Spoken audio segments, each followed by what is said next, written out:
K കരുണാകരന്റെ ശാപമേറ്റവർ രക്ഷപ്പെട്ടില്ലെന്ന മുരളീധരന്റെ പരാമർശത്തിൽ നേതാക്കൾക്ക് അതൃപ്തി. വി ഡി സതീശന് മാത്രമാണ് ശാപമേൽക്കാത്തതെന്നും അതിനാൽ സതീശന് പ്രൊമോഷൻ ഉണ്ടാകുമെന്നും മുരളീധരൻ പറഞ്ഞിരുന്നു.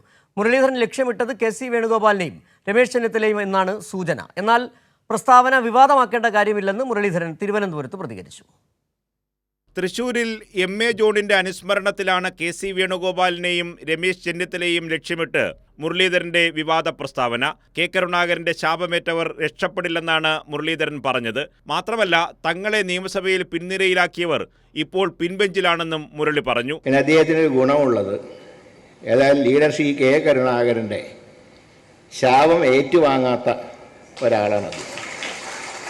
അതുകൊണ്ടാണ് അദ്ദേഹത്തിൻ്റെ പ്രമോഷന് ഭാവിയിലും തടസ്സമുണ്ടാവില്ല എന്ന് ഞാൻ പറയാൻ കാരണം അദ്ദേഹത്തിൻ്റെ മനസ്സിൽ വേദനയുണ്ടാക്കിയവരാരും പൊങ്ങേണ്ട നേരത്ത് അവസാനം എന്തോ ഒരു നാഷണൽ ഹൈവേ തകർന്ന പോലെ ചിലപ്പോൾ താഴോട്ട് പതിക്കുന്നതിൻ്റെ കാരണം അദ്ദേഹത്തിൽ നിന്ന് കിട്ടിയ ശാപത്തിൻ്റെ ഫലം.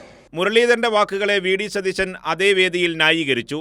മുരളീധരന്റെ വാക്കുകൾ സത്യസന്ധമാണെന്നായിരുന്നു വി ഡി സതീശന്റെ പ്രതികരണം. ഇത് കാലം തെളിയിക്കുമെന്നും സതീശൻ മറുപടി നൽകി. ഇതോടെയാണ് വിഷയം കൂടുതൽ വിവാദമായത്. മുരളീധരന്റെ പരാമർശത്തിൽ മുതിർന്ന നേതാക്കൾക്ക് അതൃപ്തിയുണ്ട്. മുരളീധരൻ നിർണായക രാഷ്ട്രീയ സാഹചര്യത്തിൽ വിവാദമുണ്ടാക്കുന്നുവെന്നാണ് വിലയിരുത്തൽ. പ്രസ്താവനയിൽ ഹൈക്കമാൻഡിനും അതൃപ്തിയുണ്ടെന്നാണ് സൂചന. എന്നാൽ പ്രസ്താവന വിവാദമാക്കേണ്ട കാര്യമില്ലെന്ന് മുരളീധരൻ തിരുവനന്തപുരത്ത് പ്രതികരിച്ചു. ഞാൻ ഇന്നലെ വി ഡി സതീശനാണ് ഇന്നലെ അവാർഡ് കൊടുത്തത്. സ്വാഭാവികമായിട്ടും വി ഡി സതീശനെ കുറിച്ചാണ് പറയുക, അല്ലാതെ മറ്റുള്ളവരെ കുറിച്ചല്ല പറയുക. അപ്പോൾ വി ഡി സതീശനെ കുറിച്ച് പറഞ്ഞ കൂട്ടത്തിൽ ഈ ഒരു പോയിന്റ് പറഞ്ഞത് മാത്രം. അത്ര വലിയ ബഹളവും ചർച്ചയാക്കേണ്ട ആവശ്യമൊന്നുമില്ല. കൈരളി ന്യൂസ്, തിരുവനന്തപുരം.